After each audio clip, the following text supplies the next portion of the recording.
मुझे ये सोच के बड़ा कष्ट होता है दीदी माँ कि एक हिंदू होके मुलायम सिंह ने इस तरीके से नरसंहार कराया, हत्याएं कराई, मैसेकेर कराया हिंदू भाई बहनों का, और गोलियों से सिर्फ बीधा नहीं उनको, उस चीज़ को छुपाने के लिए उनके शवों को पत्थरों से बांध के सरयू में उन्होंने फेंक दिया।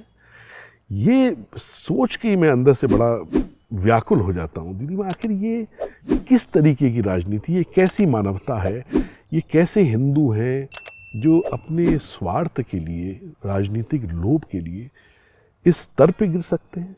आप तो देख रहे हो कि ये तो सामने उदाहरण है।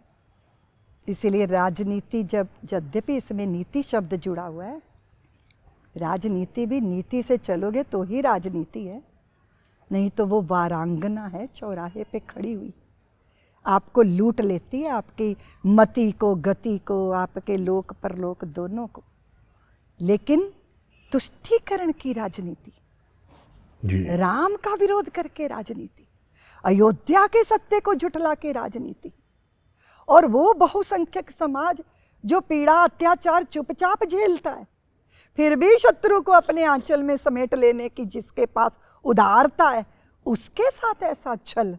लेकिन आप तो जानते ही हो ना, घर को आग तो घर के चिराग से भी लगती है ना प्रवीण जी, ऐसा ही हुआ।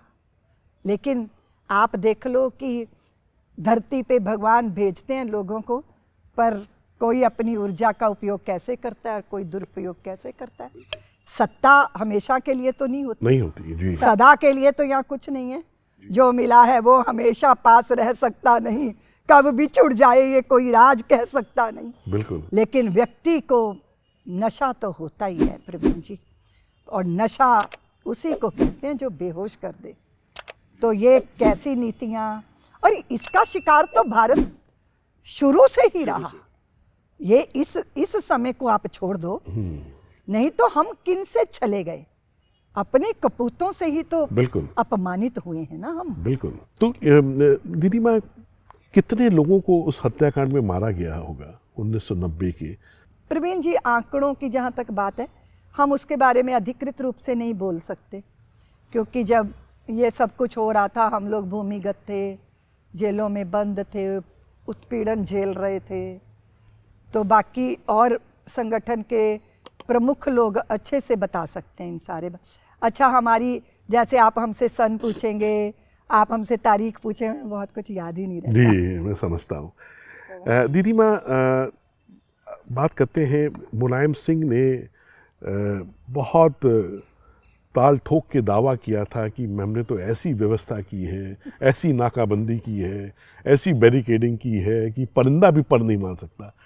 तो आखिर ये कैसे हुआ कि इनके जो इतने बड़े बड़े दावे थे? अच्छा हुआ ना उन्होंने ऐसा बोला, क्योंकि जब आपकी ऊर्जा को कोई चुनौती दे देता है ना, तो पूरी प्रबलता से वो प्रकट हो जाती है। उन्होंने कहा था कि परिंदा भी पर नहीं मारेगा।